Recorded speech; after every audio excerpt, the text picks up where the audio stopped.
How's it going, guys? Dylan here, and I got you guys a new video. On today's agenda, I'm going to be reviewing the iPad 4, the model which was the latest before the newly announced iPad Air. With me today, I had the 64GB Wi-Fi only model in black, available for purchase, are 16, 32, 64 and 128GB iPads with the option of cellular or Wi-Fi. Prices are around $800 Australian dollars for the model I have running iOS 7, but I'm sure you can find it cheaper due to the release of the Air. As soon as you see the iPad, the first thing that stands out is its amazing 9.7-inch Retina display with a resolution of 2048 by 1536 at 264 pixels per inch. Along with its traditional single physical home button, we also notice a small 1.2 megapixel FaceTime HD camera which is capable of recording in 720p HD at 30 frames per second, which is actually an improvement from the iPad 3. It has a 42.5 watt battery which should give you around 10 hours of use. So you may ask, what's different about this iPad and the third generation? Well, it's actually under the hood where the changes lie. Underneath, we have the more powerful A6X processor, which is actually a 1.2 GHz dual-core processor with quad-core graphics and a 1 GB of RAM, which is where this races ahead.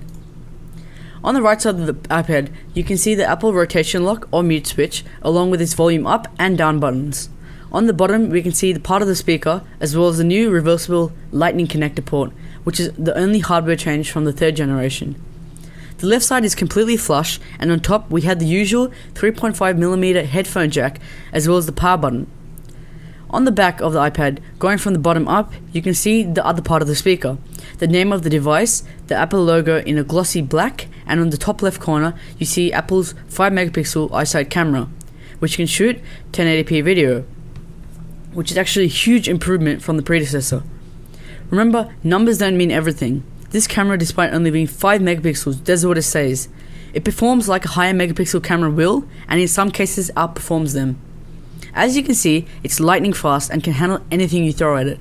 If we zoom into the text, you can see straight away how clean and sharp the text looks. Whites and blacks are very impressive, and not to mention the screen is exquisite while watching movies, shows, or even just watching YouTube videos. Games compatible with the iPad look amazing and are buttery smooth. Let me just run a game and show you the performance it throws out. The game is called Dead Trigger and is an FPS shooter. Graphics are quite heavy, which is good so it can show the true performance of the new processor. As you can see, it handles it with ease, with no lag whatsoever, which is expected with the price point as well as the new processor. On my iPod 5th generation review, which you can find by clicking here, one thing I mentioned as a con of the device was the iOS 7 was laggy. Now that a few updates have rolled out, I can definitely take that claim back, as the minor lagginess has been eliminated.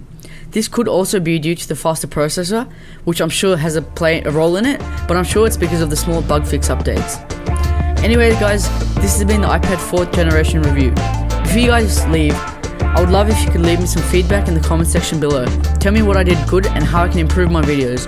Also, follow me on Instagram, Twitter, Google+, and please like my Facebook page. Lastly, don't forget to hit that subscribe button and like my videos and expect more to come. Bye guys.